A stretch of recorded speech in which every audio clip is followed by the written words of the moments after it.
And I remember around the time that you wrestled Batista, I had a WWE tryout at the same time as Bobby Roode, and he told me you had gotten him the tryout. Could you tell us about your relationship with Bobby Roode? Yeah, so Bobby Roode. So I used to work at a bar in Peterborough, Ontario, Canada called the Purple Rooster, and I was a doorman there. Bobby Roode was also a doorman there.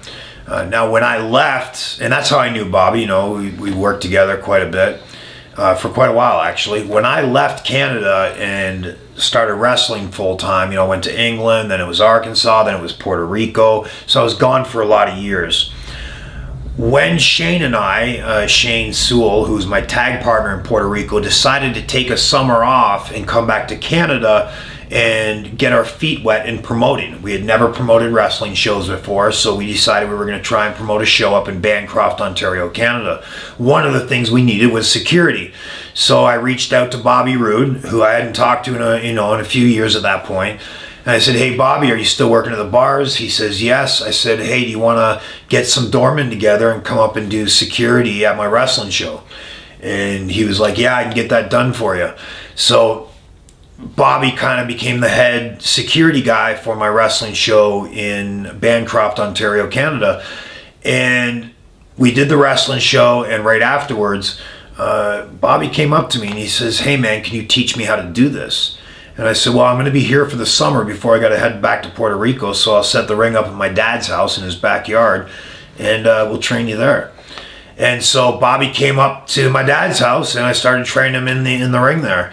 And he picked it up super fast. Super fast he picked the basics up. I mean, probably one of the fastest guys to pick up the very basics of professional wrestling that I've ever run into.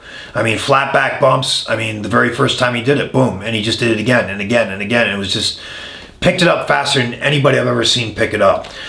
And from there, I went back down to Puerto Rico, and I guess he made his way out to, I believe it was Scott D'Amore's, I could be wrong, but I think it was Scott D'Amore's organization at the time. And he continued training under Scott D'Amore's group.